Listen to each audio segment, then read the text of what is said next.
I really enjoyed quite a lot of senior year. There were a lot of aspects of this that I thought were great.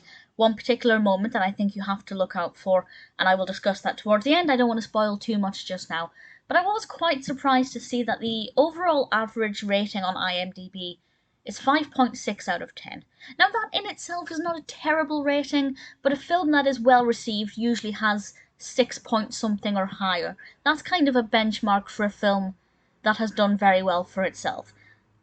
Still, 5.6 is not terrible, but I genuinely really thoroughly enjoyed it. I thought the casting of both ages were brilliant in terms of several different characters, and I will explain what I mean about that in a moment if you haven't seen the film. I thought Rebel Wilson was fantastic. I thought it was very funny.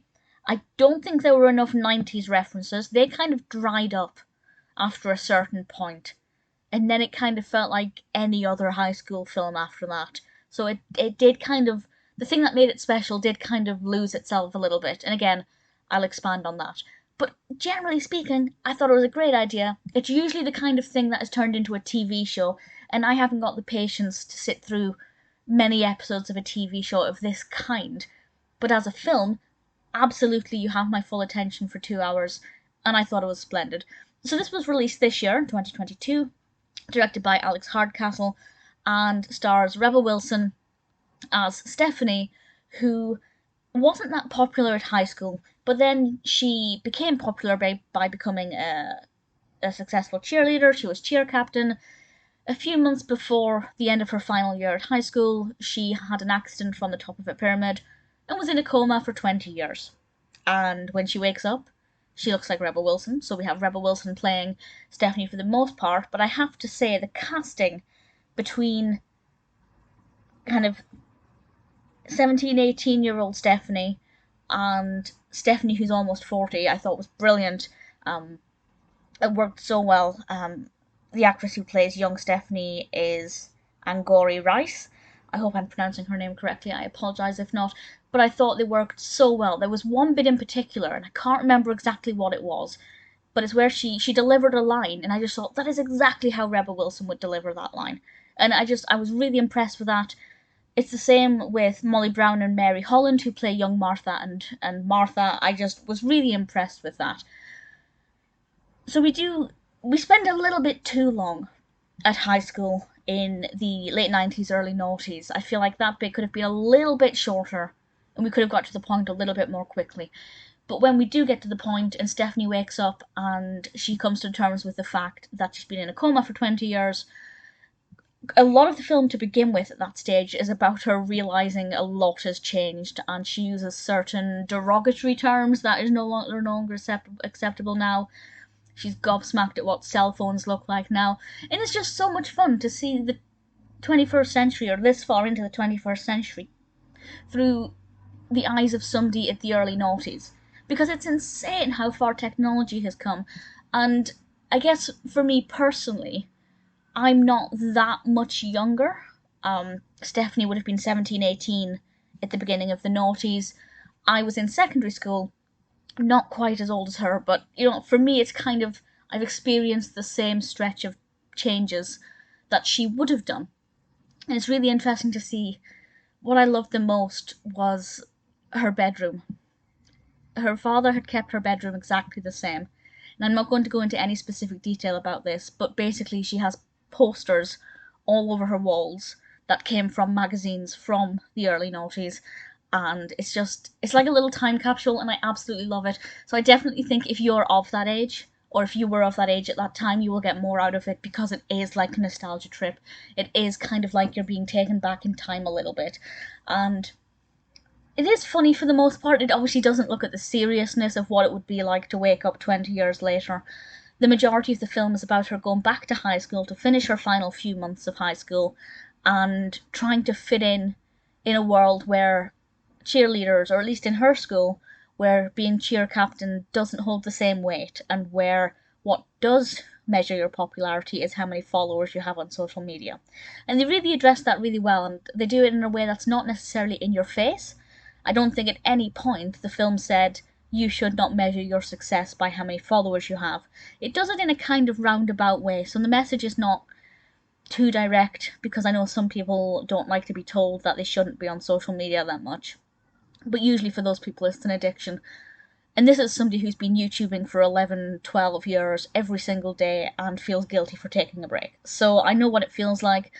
I'm sure many, many people can relate to that. But there is a line in it where Stephanie is shocked that that is how people measure their worth.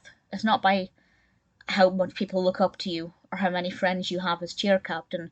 It's by how many people like your posts on Instagram, and I thought they tackled that very well. As I said, they do reach a point where they kind of stop mentioning things from the 90s, and I won't say it's because Stephanie gets to grips with things far too quickly. Yes, that is true, but it's a comedy. It's not meant to look at how long it would take her to come to terms with being awake 20 years later. It's meant to be lighthearted, but I just wish they'd peppered in a few more 90s things or early noughties things, references, vocabulary that's no longer really popular, just to kind of keep that going. Otherwise, it did kind of feel like just any other high schooler trying to fit in and change the status quo. And Rebel Wilson does look quite young. She is quite youthful. So it's not that much of a stretch to think that she was just playing a high school student. Maybe slightly, but not, it's not that dramatic. I really thoroughly enjoyed it.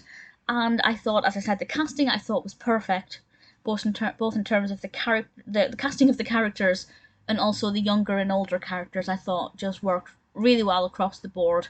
I think the messages in this were great. And mostly it's about not judging people or judging things that you see on the outside. If you see somebody living in a beautiful house with what looks like the perfect marriage, that's not necessarily going to be the case. You can aspire to be like them, but don't think that their life is perfect, and don't measure your success by how many Instagram followers you have. These are messages that many films tackle, but I love the way they've done it. I think the narrative setup works really well. There's a really good amount of references to the 90s. I wish they'd done a bit more, but generally speaking, I think they tackled it well. Now, the spoiler. I'm not going to go into anything specific about this scene, because I don't want to ruin the whole of it, but my favourite scene in the whole thing, well, actually, my favourite scene in the whole thing is when they cut back to present day, and the father of one of the teenagers is bringing pizza down to the basement, and you just see what this music video actually looks like. And I'm not going to go into any more detail than that, but it lasts about 4 seconds, and I cried with laughter. I thought it was so funny. What's going on in their heads, we see on screen, they are recreating Britney Spears' Crazy video. And it's amazing. I don't know if it's shot for shot, frame for frame, but certainly they've done an amazing job with the choreography, with the costumes. You really get the vibe that you are watching Rebel Wilson starring in Britney Spears' Crazy video as Britney Spears, and it's just fabulous. And the soundtrack in this as well is amazing. There are a lot of songs from around that time: Avril Lavigne, Britney Spears, so on. I won't spoil it all, but I just thought it was fabulous. Maybe if I was younger, I would be very curious to know how you found this film if you are younger than me. Say, I mean, this is, time is an insane thing, but there are people who are going to be watching this film who weren't even born, because the film is rated 15. So, don't even need to have been born when the past of this film was set, and that's disturbing in many ways. Just a sign of getting older, I guess. But if you weren't born in the early noughties and you've watched this, how did you find it? Is it just appealing to people who can relate to that nostalgia?